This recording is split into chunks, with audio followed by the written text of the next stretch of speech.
बाप बेटे रुल कुदस के नाम से आमीन। आए मेरे अजीज़ों, आज हम रवायात की स्टडी करते हैं। Reverend archbishop doctor Stephen Siddique की जानब से आप सबको सलाम अर्ज़ है। तौरेत या बाइबल मुक़द्दस की पहली 5 किताबें एक जैसे वाक़यात बयान करती हैं, मगर इनके किरदार मुख्तलिफ हैं। ताहम चंद एक जगहों पर पर्दापोशी पाई जाती है। बहुत ज़्यादा तहकीक और दरियाफ्त करने के बाद उलमा बाइबल मुक़द्दस जो इस मसले से दो चार हैं, इस नतीजे पर पहुँचे हैं कि बहुत सी गैर तहरीरी रवायात को इकट्ठा किया गया था। दर्जा बदर्जा उन्होंने महसूस किया कि इन रवायात में से हर एक का अपना मखसूस नुक्ता नज़र है, जिसका इन्हिसार इस राह या माखज़ पर है जो इससे मुंतकिल करने के लिए इस्तेमाल में लाया गया। लिहाजा उन्होंने इन रवायात को 4 बड़े हिस्सों में तकसीम किया है और हर एक को इसकी खासियत के मुताबिक नाम दिया है, जो ये हैं। जे यानी यहावाई रवायत, जे फॉर ज्यूएस्ट, ज्यूज़ के हवाले से है ज्यूएस्ट, और ई फॉर अलूही रवायत, ई फॉर इलोवेस्ट, और डी फॉर डिटोनोमिस्ट शरासानी रवायत, और पी फॉर प्रीस्टली यानी काहनाना रवायत। यहावाई तालीफ़ी अमल, इसका आगाज़ गालबन सुलेमान बादशाह के दौरे हुकूमत के इख्तिताम पर यरूशलेम में हुआ। इनके ख़्याल में जो इस वक्त यरूशलेम के बादशाह के इर्द गिर्द थे, इब्राहीम के साथ किए गए वादा के मुताबिक इसराइलियों का एक मिशन और ज़िम्मेदारी थी कि तमाम बनी नौ इंसान के लिए बरकत का ज़रिया या सरचश्मा बने। एक ऐसा मिशन जैसा कि नातान नबी ने दाऊद को बताया कि दाऊद और उसके बेटों की मेरास होगा। यहावाई रवायत इस सोचो नज़रिया पर ध्यान व ज्ञान करती है, जिसका मरकज़ी नुक्ता दाऊद का घराना है। वो हिस्से जिन पर यहावाई रवायत गौर व खोज करती है और इनके मखसूस किरदार। तकवीन दूसरे बाब की 5वीं आयत अदद 24 में कहानी के लाजमी अज्जा पाए जाते हैं और ये यहावाई रवायत समझी जाती है। खुदा का नाम एक ज़ाती नाम है, यहवा, जिसका तर्जमा है खुदावंद।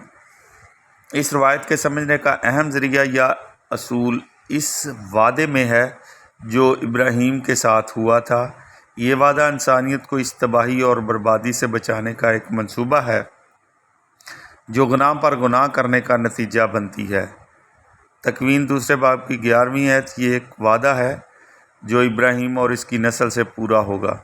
बनी इसराइल के नुमाइंदा किरदारों इब्राहीम, इसहाक, यकूब, यूसुफ, मूसा में सिफारिश करने के लिए ईमान और क़ुव्वत पर ज़ोर देते हुए कहानी हम पर वाज़ेह करती है कि कौमों के लिए बरकत होने का वादा जो इसराइल को इब्राहीम से विरासत में मिला था, तकमील के मराहिल में है। ताहम बाज़ औक़ात दोनों यानी इब्राहीम और आबाओ अजदाद अपने मकसद को पूरा करने में नाकाम हुए। इसके बावजूद बनी इसराइल बरकत से महरूम ना हुए, जैसा कि बलहाम की कहानी इस बात की तस्दीक करती है। अदद 24 बाब 1 से 9वीं आयत। यहावाई रवायत का तर्ज़ तहरीर नाहमवार, बेढंग, सादा और मजबूत और खुदा को बहादुर और निडर शख्स के रूप में पेश किया गया है।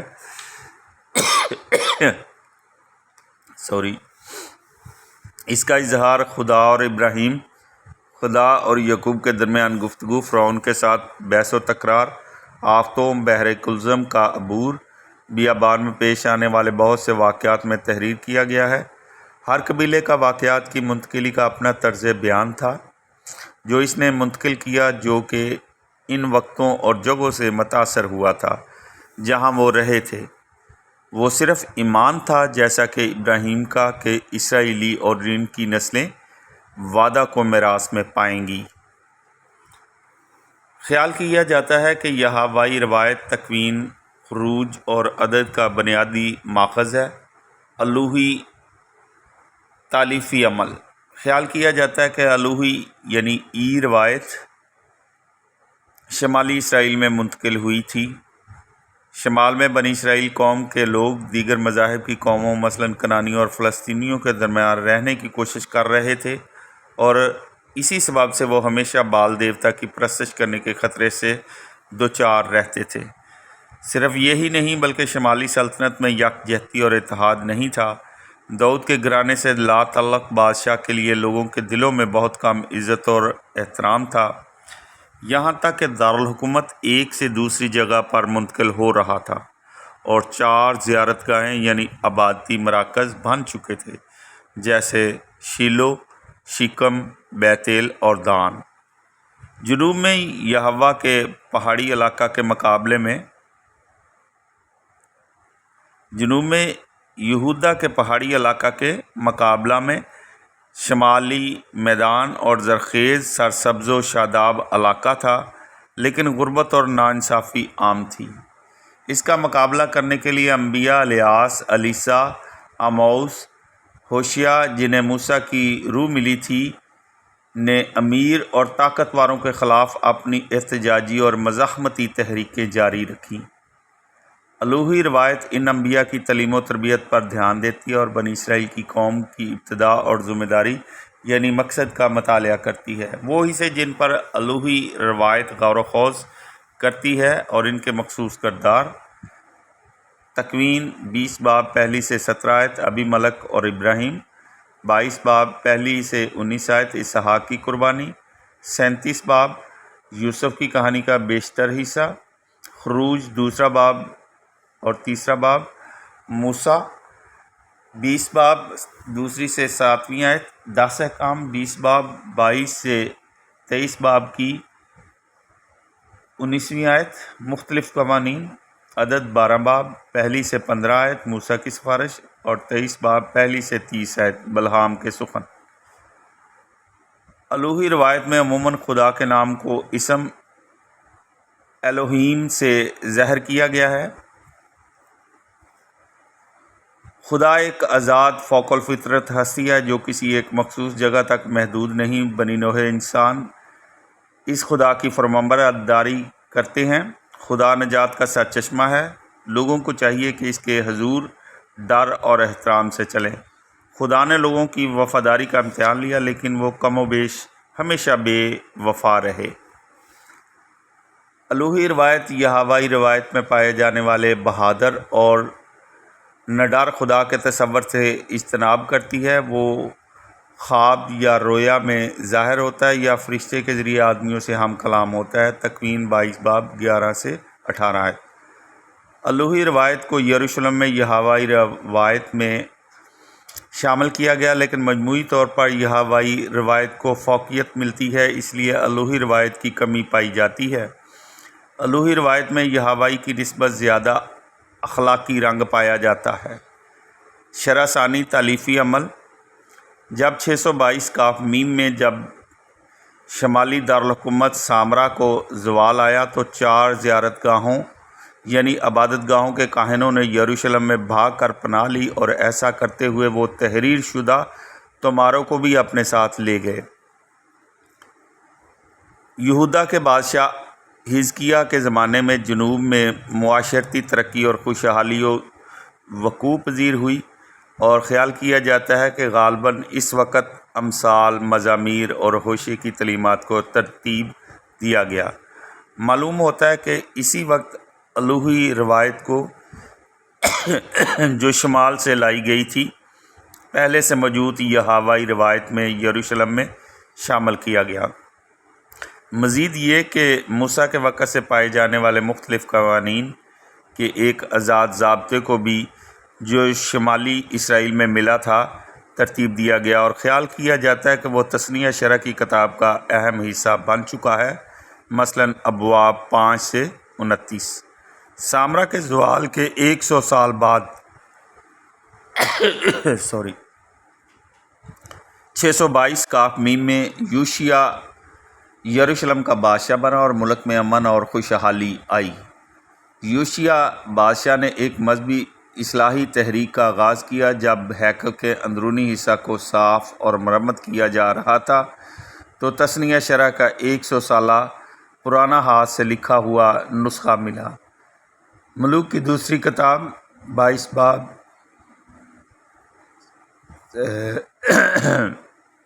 سے 23۔ یوشیا نے فوراً یہ حکم جاری کیا کہ تثنیہ شرح کو اسرائیل کے قواعد و ضوابط کی بنیاد بنایا جائے۔ ہو سکتا ہے کہ اس وقت کاہنوں نے اس کی نظر ثانی کی۔ بعد ازاں بابل کی اسیری کے دوران غالباً کاہنوں اور شریعت کے استادوں یعنی فقیہوں نے اسے موسیٰ کے واضح کی صورت میں ترتیب دیا۔ وہ حصے جن پر شرح ثانی روایت غور و خوض کرتی ہے اور ان کے اہم کردار: تثنیہ شرح کی ساری کتاب، تکوین ابواب 18 17 سے 19 ابراہیم کی سفارش، خروج ابواب 12 سے 13 عید فصح، خروج ابواب 32 سے 33 موسیٰ کی سفارش۔ تاریخی کتب یوشع، قضات، سیموئیل اور ملوک اسی بنیاد اور نقطہ نگاہ سے لکھی گئی ہیں جس کے تحت معرفہ روایت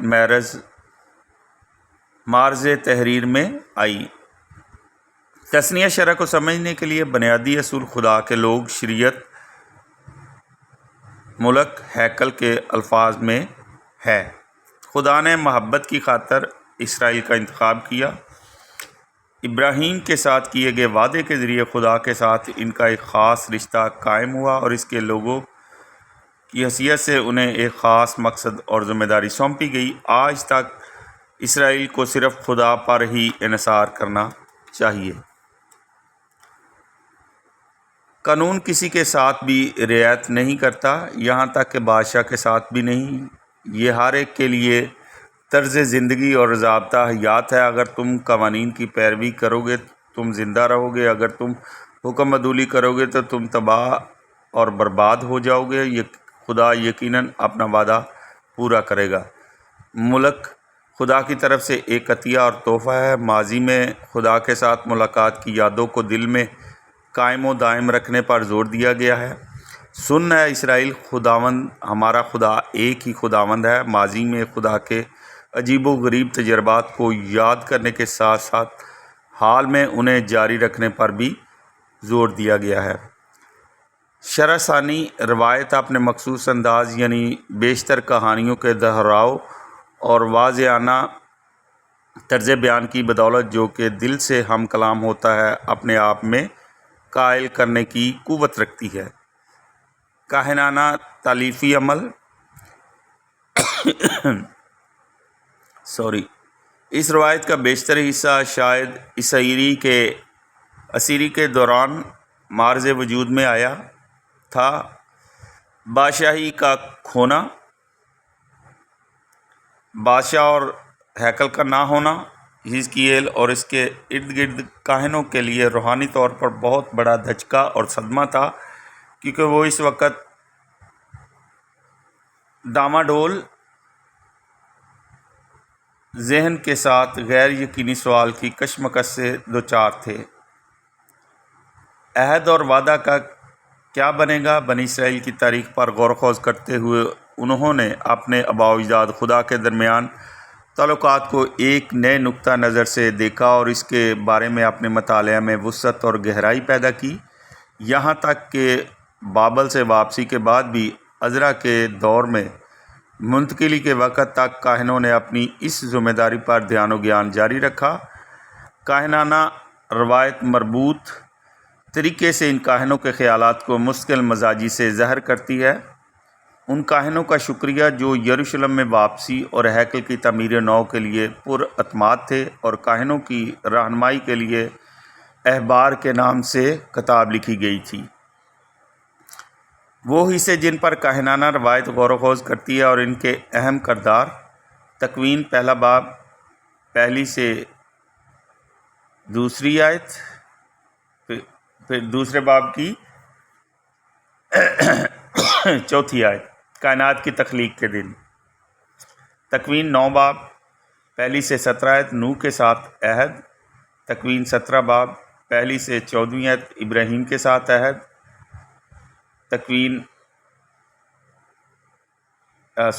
خروج 25 باب 1 آیت سے 31 बाब की 17 आयत अबादत गाह। खुरूज 35 बाब पहली आयत से 40 बाब की 36वीं आयत। इब्राहिम की पूरी किताब काहिनों के लिए रहनुमा किताब। अदद पहला बाब पहली आयत से 10वीं आयत। 10वें बाब की 10वीं आयत। बियाबान में इबादत 17 बाब पहली आयत से 20वें बाब की 3री आयत। हारून का किरदार 26 बाब पहली आयत से 31 बाब की 4थी आयत। मरदमशुमारी 33 बाब पहली आयत से 36 बाब की 3री आयत। इनके सफ़र की मनाज़िल। काहिनाना रवायत को समझने के लिए अशारा जात यानी निशानात बरकत मुंतखब शुदा मखसूस चुने हुए और अहद जैसे अल्फाज हैं। खुदा ने कायनात को एक इबादतगाह यानी हैकल की मानद बनाया और बनी नौए इंसान को वहाँ अपनी सताइश और इबादत करने की ज़िम्मेदारी दी, और इसने उन्हें ये कहकर बरकत दी, फलो और बढ़ो, और ये बरकत बग़ैर किसी किस्म की नाकामी के हर ज़माने में पूरी हो रही है। मिस्र की ग़ुलामी से आज़ादी और कोहे सीना पर खुदा से मुलाकात जैसे हैरत अंगेज़ और गैर मामूली वाक़यात का तजर्बा करने के बाद इसराइली खुदा की कादर मुतलक क़ुव्वत से आगाह हुए थे, और उन्होंने इस हकीकत को जाना कि इसी कादर मुतलक खुदा ने उन्हें अपने ख़ास लोगों की हैसियत से चुना है, और वो पुरअतमाद थे कि वो इनके लिए अपने अजायबात जारी रखेगा। और अपने मजहबी फ़राइज़ और रसूमात से भी बनी इसराइल के लोगों ने माजी को याद रखा और मुसलसल इस अतमाद की तस्दीक व तजदीद की। खुदा की तरफ से किए गए वादे ये तादाद में 3 हैं, नूह के साथ, इब्राहीम के साथ और मूसा के साथ। लेकिन खुदा की नज़र में तीनों वादे एक ही हैं और मसावी अहमियत के हामिल हैं। जलावतनी में रहते हुए लोग इस तरह के सवालात करते हैं, मसलन हम क्या हैं, खुदा की तरफ से चुने हुए, और हमारी खसूसी ज़िम्मेदारी के मैनी क्या हैं। अपने जलावतन ग़ुलामों और आबाओ अजदाद के दरमियान ताल्लुक़ की खोज लगाने और दरियाफ़्त करने की नीयत और इरादे की बदौलत उन्हें बहुत से नस्ब नामों का सुराग मिला। सबत खुदावंद का दिन है। जो इसका एहतराम करते हैं, इसे मानते हैं, वो खुदा के आराम में दाखिल हो सकते हैं। हारून और लावी का कबीला एक ख़ास तरीके से खुदा की खिदमत करने के लिए चुने और मखसूस किए गए हैं। काहिन लोगों के नुमाइंदे हैं और दरमियानी यानी सालसी सफारशी होने की हैसियत से इनके लिए इल्तिजा करते हैं और इनके गुनाहों के कफ़ारे के लिए कुर्बानियाँ गुज़रानते हैं, और मज़ीद ये कि खुदा के कलाम की तशरीह करते हैं। काहिनाना रवायत का अंदाज़ सख्त और बेलचक की है। अदाद व शुमार के लिहाज से जगहों के बारे में मुस्तनद और बाज़ाब्ता है। काहिनाना रवायत दीगर रवायात से आला है क्योंकि इसमें खुदा के बारे गहरा इल्म पाया जाता है, और ये कि ये इसके बेमिसाल होने पर ज़ोर देती है। अभी हम इसका ख़ुलासा देखते हैं। जैसा कि मंदरजा बाला तज़किरे में बताया गया है, यह हवाई और काहिनाना रवायत तारीख़ी किताबों के लिए एक अहम खाका और ढांचा है। यह हवाई रवायत का खुदा के बनी नोहे इंसान के करीब है, इसे जानना आसान है। अलूही रवायत गो के कम लेकिन खुदा को फ़ौक़ुल फ़ितरत हस्ती के तौर पर ज़ाहिर करती है। शरासानी रवायत इसराइल का इंतखाब और खुदा के रहम पर ज़ोर देती है। काहिनाना रवायत तमाम नस्ल इंसानी के लिए एहसास की अहमियत, कहानत की ज़िम्मेदारी और मजहबी रसूमात की वजाहत करती है। इन रवायात ने इसराइलियों को अपनी तारीख़ के वाक़यात की डोरी में अहम गिरोहों को एक नए और जदीद अंदाज से देखने का मौका दिया। अहम ग्रोहों को एक नए और जदीद अंदाज से देखने का मौका दिया, और अगरचे वो अंबिया से बहुत मुतासर हुए थे, बिल-आखिर काहिनों ने ही उन्हें मुनासिब तरतीब देकर बाज़ाब्ता बनाया और तारीख़ी किताबों की शक्ल में पेश किया।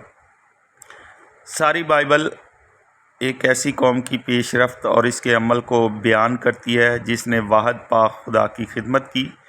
इसके साथ साथ इसे ईमानी तजर्बात का असासा भी कहा जा सकता है। ये सब कुछ हमारी हदायत और रहनुमाई के लिए असासा दिया गया है। हम खुदा के मंसूबे की शनाख्त और पहचान कर सकते हैं और इसके भेद को जान सकते हैं और हर ज़माने के लोगों में रूहुल कुद्दस की रहनुमाई की तलाश कर सकते हैं। तकवीन से मलूक तक तारीख़ी किताबों में हमने मुख्तलिफ़ अमूर और मामलात के बारे पढ़ा है।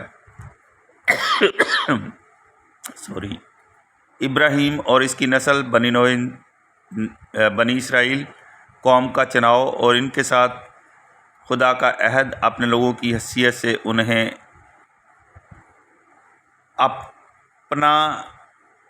अपनाना यानी कबूल करना, बादशाही की खुशहाली और नशोनमा और यरूशलेम की तबाही। इन वाक़यात के दौरान बनी इसराइल ने एक बेमिसाल तजर्बा किया जो दीगर अक़वाम ने उन्हें किया, मसलन अंबिया कराम की सरगर्मियाँ जिन्हें खुदा ने दोनों बादशाहतों के दौर में बर्पा किया। अंबिया कराम ने मसलसल लोगों को दावत दी कि खुदावंद खुदा की तरफ से वापस आएँ, अहद पर अमल करें, इसे कायम रखें, मूसा की तलीमात से वफ़ादार रहें। और उन्होंने धमकियां भी दी, सज़ाएँ, लानतें भी सुनाई। लेकिन ये कहना अजीब लगता है कि ना तो बादशाह और ना लोग सुनने वाला जहन रखते थे। लिहाजा यरूशलेम तबाह हो गया और लोग बाबल में जला वतन हो गए। वहाँ सब कुछ खोने के बाद जला वतन के मुल्क में लोगों ने एक नई तर्ज ज़िंदगी का आगाज़ किया और वहीं पर ही यहूदियत के नाम से जाने वाले नज़रियात और तलीमात ने शक्ल अख्तियार करना शुरू की। मेरे अज़ीज़ों, हमने तवारीख़ी किताबों यानी तकवीन से मलूक तक में अपना मुतफ़र्रक़ अमूर का मतालिया किया है। यानी खुदा ने इब्राहीम और उसकी औलाद बनी इसराइल को चुना, उनसे अहद बांधा, उन्हें अपने लोगों की तरह अपनाया, बादशाहत की सरफराजी और सरबुलंदी अता की और यरूशलेम तबाह बर्बाद हुआ। इन अमूर के दौरान इसराइल को ऐसा बेमिसाल तजर्बा हुआ जो किसी और उम्मत को ना हुआ। यानी दोनों बादशाहतों के ज़माने में खुदा ने अंबिया कराम को भेजा। अंबिया कराम ने लोगों को मुसलसल खुदा की तरफ लौटने और रुजू करने की तरगीब दी, अहद से वफ़ादारी और हज़रत मूसा की तलीमात की फरमाबरदारी करने की दावत दी। उन्होंने लोगों की सरजनश और तंबीह की, लेकिन ये हैरान कुन अमर है कि ना बादशाह और ना ही अवाम सुनने और कबूल करने को तैयार थे। बस यरूशलेम तबाह बर्बाद हो गया और लोगों को कैदी बनाकर बाबल की जलावतनी में ले जाया गया। बाबल में वो बिल्कुल बेबस और बेकस थे। असीरी की ज़मीन में खुदा के लोगों को एक नया तर्ज ज़िंदगी शुरू करना था और वहीं यहूदियत बाहसियत मज़हब तश्कील पाता है। सो अपने खादम reverend archbishop doctor Stephen Siddique को इजाज़त दें। नेक्स्ट बाइबल स्टडी में आपकी खिदमत में दोबारा हाज़िर होऊंगा। खुदावंद हम सब के साथ अब्दुल आबाद रहे और हमें अपने कलाम को पढ़ने, सुनने और इस पर अमल करने की तौफीक अता फरमाए। आमीन। खुदा बाप, बेटे, रूह कुद्दस के नाम से आमीन।